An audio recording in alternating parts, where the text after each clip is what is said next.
में डिस्कस किया था सेक्शन 7(1) एक स्टूडेंट्स आज हम डिस्कस करेंगे गुड्स एंड सर्विस टैक्स में concept of supply. Concept of supply में हमने लास्ट क्लास में डिस्कस किया था सेक्शन 7(1) के अंतर्गत supply of goods and services. इसमें हमने पढ़ा था कि किसी भी तरह का गुड्स और सप्लाई का ट्रांसफ़र, बार्टर, सेल, एक्सचेंज अगर कंसिडरेशन के बदले किसी पर्सन के द्वारा in the course of furtherance of business के लिए किया गया है तो उसे हम सप्लाई कहेंगे। आज हम बात करेंगे section 7(1)(b) import of service और section 17(c) supply without consideration. चलिए स्टार्ट करते हैं। Section 7(1)(b) import of service. Import of service is also supply for the purpose of GST. However, it is subject to the following. Following conditions क्या हैं? Import of service should be for a consideration. ये जो service का import किया गया है वो किसके बदले होना चाहिए? कंसिडरेशन के बदले होना चाहिए। Import of service may or may not be in the course or furtherance of business. ये जो सप्लाई ऑफ सर्विस है ये course of furtherance of business के लिए भी हो सकता है और नहीं भी हो सकता है।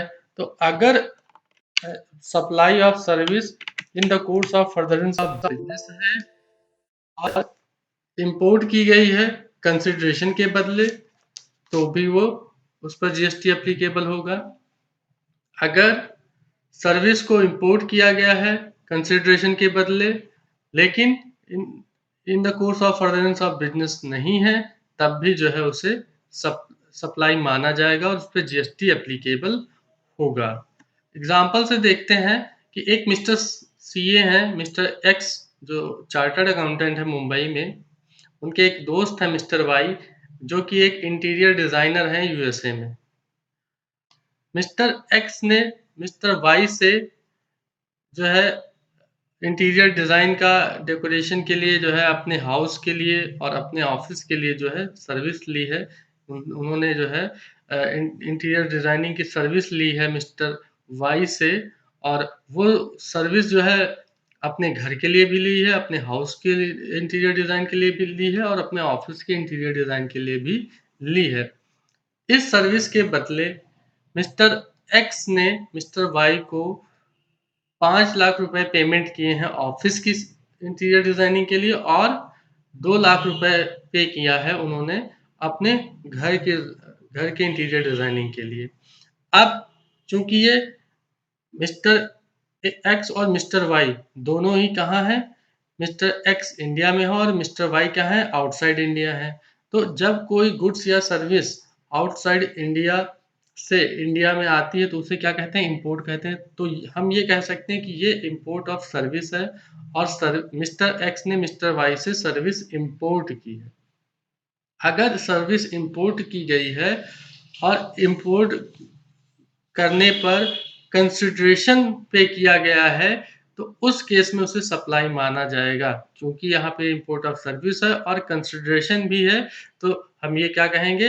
It is a taxable supply और ये टैक्सेबल सप्लाई पे जीएसटी एप्लीकेबल होगा। अब बात आती है कि इस टैक्सेबल सप्लाई पे जीएसटी कौन देगा? मिस्टर वाई तो यूएसए में है, यूएसए में तो जीएसटी देंगे नहीं। तो जीएसटी देने की लायबिलिटी किसके ऊपर आ जाएगी? मिस्टर एक्स के ऊपर। नॉर्मल केस में जीएसटी का टैक्स का पेमेंट कौन करता है? सप्लायर करता है। सप्लायर ऑफ सर्विस और supplier of goods he GST का पेमेंट करता है। लेकिन कुछ एक्सेप्शनल केस होते हैं जैसे कि ये केस है इंपोर्ट ऑफ सर्विस। इस केस में जीएसटी का पेमेंट कौन करेगा? मिस्टर एक्स करेंगे। Reverse charge mechanism recipient of service or importer of service is liable to pay GST under the reverse charge mechanism. reverse charge mechanism का मतलब है जब importer या recipient ही टैक्स पे करे उसे बोलते हैं रिवर्स चार्ज मैकेनिज्म। तो जीएसटी पे करने की लाइबिलिटी किसके ऊपर होगी? मिस्टर एक्स के ऊपर होगी। तो अगर हम फर्दर समझे तो अगर कोई सर्विस पर्सनल यूज के लिए या बिजनेस यूज के लिए इंपोर्ट की गई है और उस पे कंसिडरेशन पे किया गया है, तो वो क्या है? सप्लाई है और उस पे जीएसटी एप्लीकेबल होगा। Supply of goods is not covered in this section. हम यहाँ पे जो बात कर रहे हैं वो इंपोर्ट ऑफ सर्विस की बात कर रहे हैं, ना कि इंपोर्ट ऑफ गुड्स की। तो इंपोर्ट ऑफ गुड्स इस सेक्शन में कवर नहीं होता है। अब बात करते हैं section 7(1)(c), supply without consideration. GST is applicable if supply of goods और services is made for a consideration. हमने अभी तक देखा कि जीएसटी तभी एप्लीकेबल होता था, सेक्शन 7(1) एक डिफिनीशन में था कि for a consideration, transfer, sale, transfer और बार्टर किस लिए हो? कंसिडरेशन के बदले हो। इंपोर्ट ऑफ सर्विस के केस में भी हमने देखा कि किस लिए हो? कंसिडरेशन के बदले हो। तो अभी तक जितने भी गुड्स और सप्लाई को हमने टैक्सेबल किया या टैक्सेबिलिटी के दायरे में लाए, वो सारे क्या थे? वो सभी जो है कंसिडरेशन के बदले ऐसी सर्विस या ऐसे गुड्स सप्लाई किए जा रहे थे। However, certain activities without consideration would be treated as supply under GST and chargeable to tax। लेकिन कुछ सर्टेन एक्टिविटीज हैं जो है बिना कंसिडरेशन के भी जीएसटी के अंतर्गत सप्लाई मानी जाती हैं और उन पे जो है जीएसटी एप्लीकेबल होता है। These activities are specified in schedule 1। ये सारी एक्टिविटीज जो विदाउट कंसिडरेशन टैक्सेबल है वो कहाँ पे है? शेड्यूल 1, सेक्शन 7 में एक शेड्यूल 1 दिया गया है, वो उसमें जो है मेंशन है वो एक्टिविटीज। तो देखते हैं वो एक्टिविटीज क्या है। शेड्यूल 1, शेड्यूल 1 में 4 तरह की एक्टिविटीज दी गई हैं, 4 एंट्रीज हैं उसमें। पहली एंट्री है परमानेंट ट्रांसफर और disposal of business asset where input tax credit has availed on such asset. ऐसा कोई बिजनेस असेट अगर परमानेंट के लिए ट्रांसफर कर दी जाती है, डिस्पोज कर दी जाती है और जिस पे इनपुट टैक्स क्रेडिट अवेल किया गया था, तो ऐसा ट्रांसफर और या डिस्पोजल जो बिना कंसिडरेशन के किया गया है उसे सप्लाई माना जाएगा। दूसरे पॉइंट में कहा गया है सप्लाई ऑफ गुड्स और सर्विसेज और बोथ बिटवीन रिलेटेड पर्सन और between distinct person are specified in section 25 when made in the course of furtherance of business।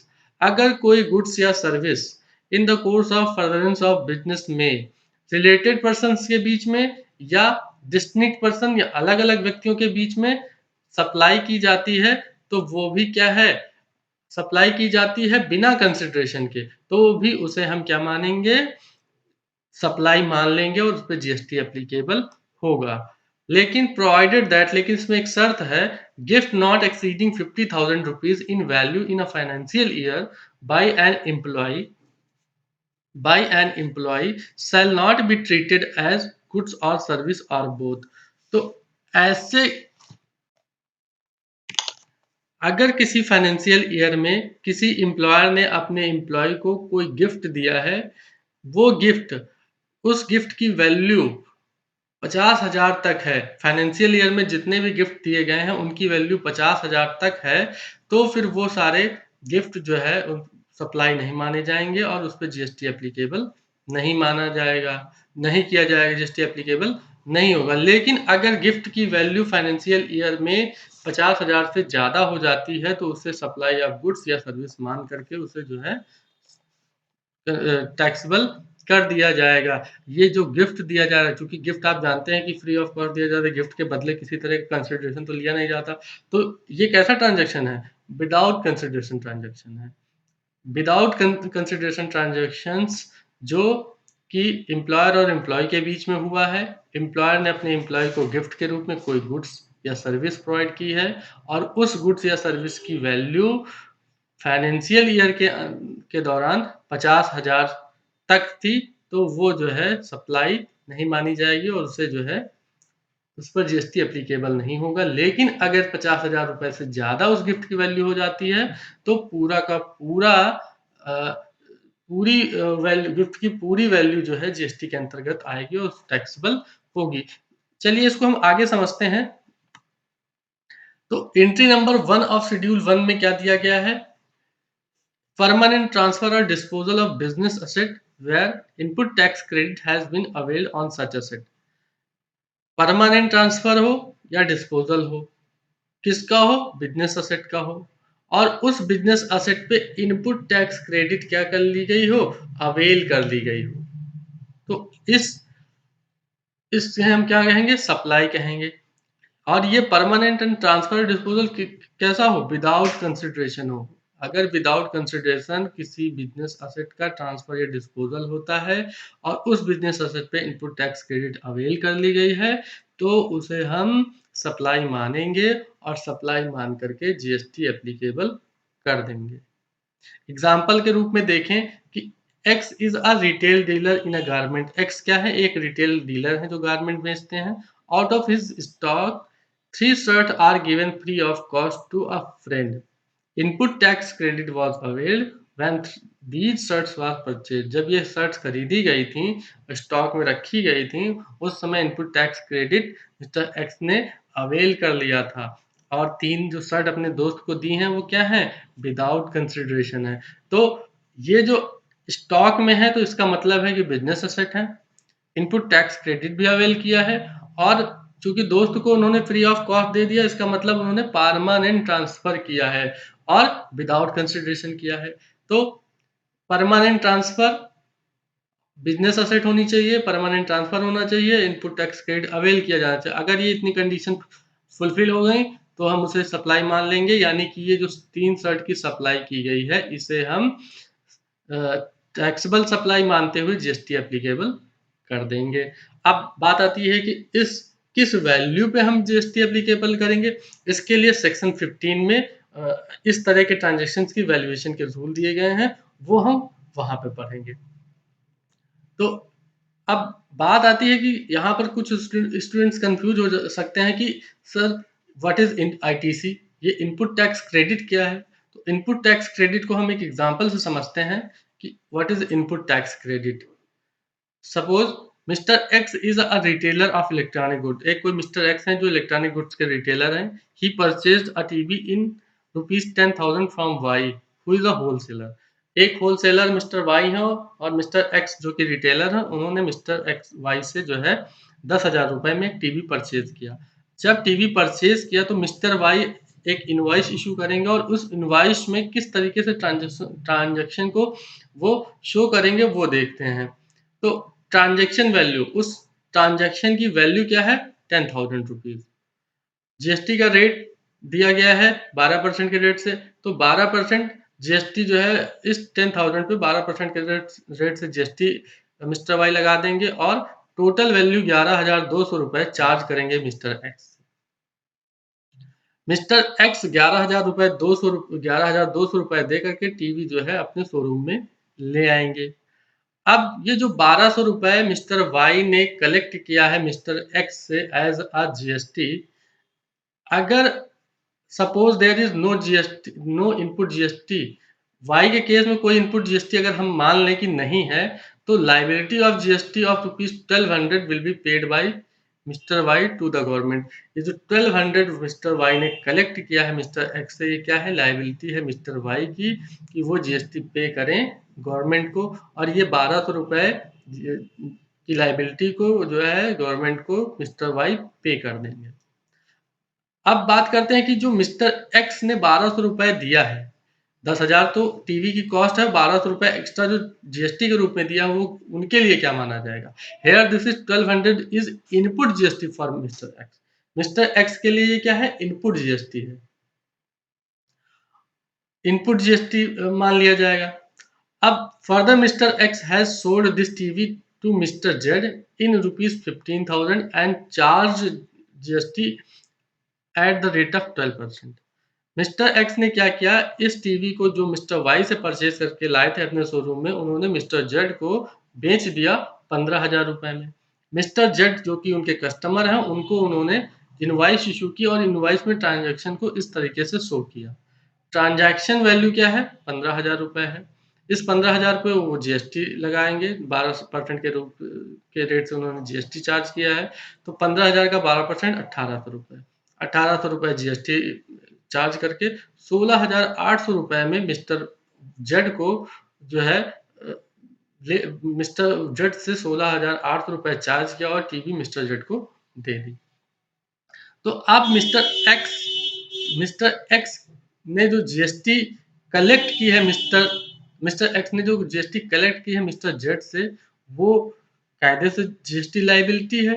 आप जानते हैं कि जीएसटी या टैक्स पे करने की लाइबिलिटी किसके ऊपर होती है? सप्लायर के ऊपर होती है। जो भी सेल करेगा, सेल करने पे जो जीएसटी होगा वो जो है गवर्नमेंट को जमा करेगा। तो अब जो जीएसटी उन्होंने जेड से कलेक्ट किया है, क्या टोटल जीएसटी उनकी लायबिलिटी है? यानी 1800 रुपए की जीएसटी लायबिलिटी उनके ऊपर है। तो सेल पे जो जीएसटी कलेक्ट की है मिस्टर एक्स ने, उसे हम क्या कहेंगे? Output GST. मीन्स अगर जीएसटी परचेज पे दी गई है परचेज करते समय, तो उसे हम कहेंगे इनपुट जीएसटी। सेल करते समय कस्टमर से जो जीएसटी चार्ज की गई है उसे क्या कहेंगे? आउटपुट जीएसटी कहेंगे। तो जीएसटी ने एक बहुत अच्छा एक कॉन्सेप्ट दिया है। इसके पहले भी वैल्यू एडिशन का कॉन्सेप्ट था।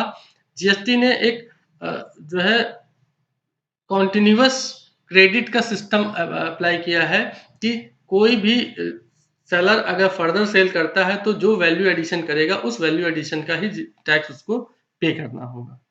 तो बात करते हैं कि calculation of liability of GST for mister X. Mister X के लिए क्या लायबिलिटी होगी जीएसटी की?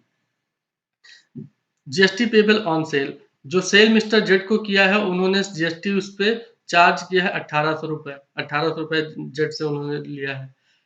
लेकिन जो उसी टीवी पे इनपुट के जीएसटी के रूप में 1200 रुपए उन्होंने पे किया था, उसका क्या हो जाएगा? सेट ऑफ कर दिया जाएगा।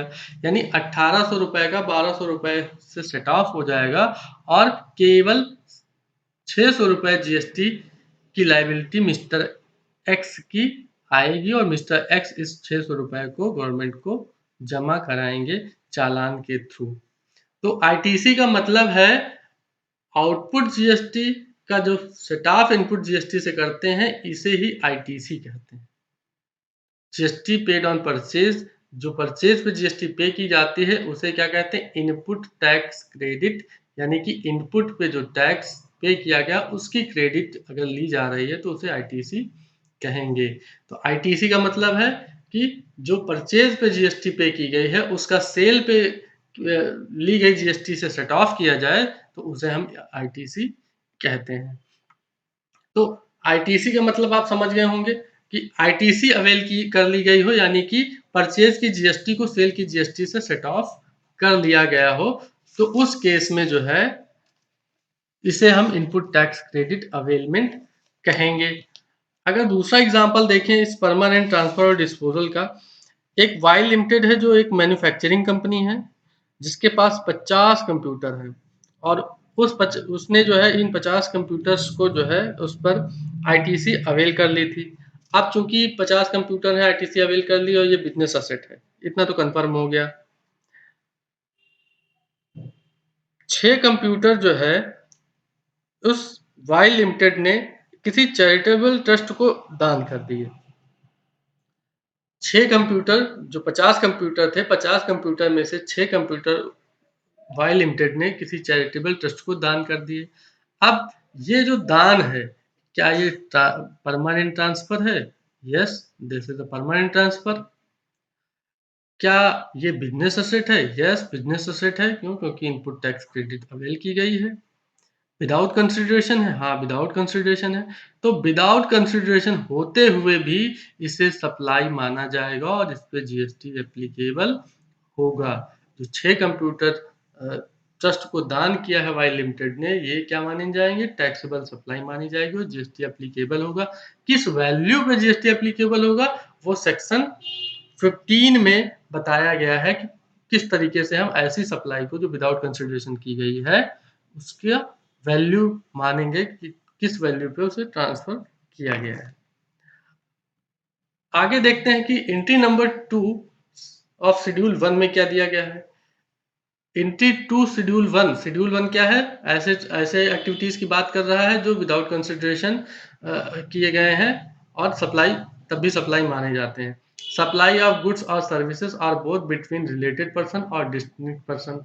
अगर कोई सप्लाई विदाउट कंसिडरेशन की जाती है किसके बीच में, रिलेटेड पर्सन के बीच में या डिस्टिंक्ट पर्सन अलग अलग व्यक्तियों के बीच में की जाती है।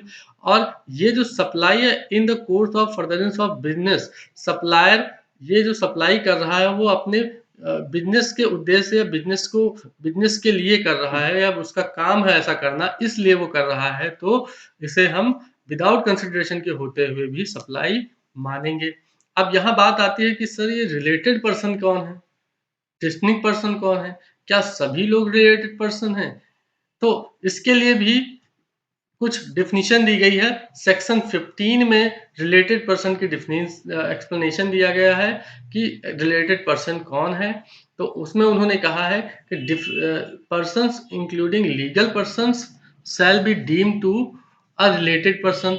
ऐसे पर्सन्स को, ऐसे लीगल पर्सन को रिलेटेड पर्सन कहा जाएगा इफ, यदि such persons are officer or directors of another business, ऐसे व्यक्ति ऑफिसर हैं या डायरेक्टर हैं एक दूसरे के बिजनेस में। अगर वो एक दूसरे के बिजनेस में ऑफिसर या डायरेक्टर हैं तो उस केस में हम उन्हें रिलेटेड पर्सन कहेंगे। अगले पॉइंट में कहा गया कि such persons are legally recognised partners in a business. ऐसे व्यक्ति क्या होने चाहिए, वो पार्टनर होने चाहिए किसी कंपनी के, किसी फर्म के पार्टनर होने चाहिए। मान लीजिए एक पार्टनरशिप फर्म है एससी सिंह एंड कंपनी जो कि एक पार्टनरशिप है। संतोष कुमार और राजकुमार क्या है, आप जो है इस फर्म में पार्टनर हैं। तो संतोष कुमार और राजकुमार दोनों रिलेटेड पर्सन कहलाएंगे। इस केस में संतोष कुमार राजकुमार अलग अलग होते हुए भी दोनों क्या कहलाएंगे कि ये दोनों संबंधित व्यक्ति हैं। अब संतोष कुमार और राजकुमार के बीच में किसी भी तरह के गुड्स या सर्विस का transaction in the course of furtherance of business में होता है तो उसे टैक्सेबल सप्लाई मान लिया जाएगा। अगले पॉइंट में रिलेटेड पर्सन के पॉइंट में कहा गया कि such person are employer and employee. ऐसे व्यक्ति क्या होने चाहिए, एम्प्लॉयर और एम्प्लॉय का रिलेशनशिप होना चाहिए। मान लीजिए पीक्यूआर लिमिटेड है और उनका एम्प्लॉय जो है सज्जन कुमार है, तो ये दोनों क्या होंगे, ये दोनों आपस में रिलेटेड पर्सन कहलाएंगे। यानी पीक्यूआर लिमिटेड और सज्जन कुमार के बीच में किसी तरह की सर्विस या गुड्स का ट्रांजैक्शन होता है तो वो जो है रिलेटेड पर्सन्स के बीच में किया गया ट्रांजैक्शन कहलाएगा। लेकिन जो है एम्प्लॉयर और एम्प्लॉय का जो रिलेशनशिप है, ऐसे रिलेटेड पर्सन्स हैं, इनको जो है शेड्यूल 3 में रखा गया है। शेड्यूल 3 में ऐसे मामलों को रखा गया है जिन्हें ये माना जाता है कि उन पे जीएस ना तो सप्लाई ऑफ गुड्स है और ना ही सप्लाई ऑफ सर्विस है। उसके बाद के पॉइंट में कहा गया कि एनी पर्सन डायरेक्टली और इनडायरेक्टली ओन्स कंट्रोल और होल्ड्स 25% और more of the outstanding voting stock और share of both of them. मतलब यह है कि अगर किसी एक व्यक्ति के द्वारा जो है किन्हीं दो अलग अलग व्यक्तियों या तीन अलग अलग व्यक्तियों के में जो है उनके शेयर्स को या स्टॉक को, वोटिंग स्टॉक को होल्ड किया जाता है एक व्यक्ति के द्वारा और वो भी 25% से अधिक के केस में, तो वो दोनों रिलेटेड पर्सन कहलाते हैं। जैसे एक ए लिमिटेड है जिसके 30% शेयर होल्ड करते हैं बी लिमिटेड में और वही ए लिमिटेड सी लिमिटेड में भी 35% शेयर होल्ड करता है। तो चूंकि ए लिमिटेड का जो होल्डिंग ऑफ शेयर है वो 25% से ज्यादा है दोनों ही कंपनियों में, तो इस केस में हम बी लिमिटेड और सी लिमिटेड को रिलेटेड पर्सन कहेंगे। आगे पॉइंट में बात करें, वन ऑफ देम डायरेक्टली और इनडायरेक्टली कंट्रोल्स द अदर। अगर एक कोई व्यक्ति दूसरे को डायरेक्टली या डायरेक्टली कंट्रोल करता है तो भी वो क्या है, रिलेटेड पर्सन है। जैसे ए लिमिटेड एक होल्डिंग कंपनी है और बी लिमिटेड उसकी सब्सिडियरी कंपनी है, तो ए लिमिटेड बी लिमिटेड को क्या करती है, कंट्रोल करती है, तो ए और बी लिमिटेड क्या हो जाएंगे, रिलेटेड पर्सन हो जाएंगे। उसके बाद के पॉइंट में देखते हैं, both of them are directly और indirectly controlled by a third person. दो अलग अलग कंपनियां किसी तीसरी कंपनी के द्वारा या तीसरे व्यक्ति के द्वारा, तीसरे पर्सन के द्वारा कंट्रोल की जाती हैं तो भी उन्हें क्या कहेंगे, आपस में रिलेटेड पर्सन कहलाएंगे। जैसे क्यू लिमिटेड और आर लिमिटेड, दोनों अलग अलग कंपनियां हैं, लेकिन उनका कंट्रोल पी लिमिटेड के पास में है। तो पी लिमिटेड चूंकि अलग एक पर्सन है, क्यू लिमिटेड अलग पर्सन है, आर लिमिटेड अलग पर्सन है, तो यहाँ पर अगर देखें तो चूंकि दोनों का ही कंट्रोल पी लिमिटेड के पास है, इस केस में क्यू लिमिटेड और आर लिमिटेड को रिलेटेड पर्सन कहा जाएगा। अगले पॉइंट में कहा गया है कि टुगेदर दे डायरेक्टली और इनडायरेक्टली कंट्रोल अ थर्ड पर्सन, और थर्ड पर्सन दोनों ही मिलकर क्या करें, टुगेदर एक साथ में क्या करें, किसी थर्ड पर्सन को कंट्रोल करें।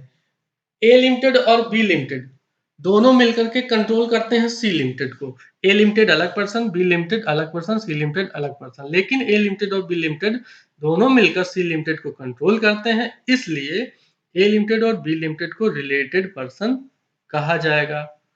और रिलेटेड पर्सन किसे कहा जाएगा, they are member of same family, same family के अगर मेंबर हैं तो उन्हें भी रिलेटेड पर्सन्स की कैटेगरी में रखा जाएगा। अब बात आती है कि व्हाट इज फैमिली, फैमिली क्या है, फैमिली का मतलब क्या है, फैमिली में किसे शामिल करेंगे किसे नहीं शामिल करेंगे, ये जो है हम डिस्कस करेंगे नेक्स्ट क्लास में। आज की क्लास के लिए इतना ही। Thank you.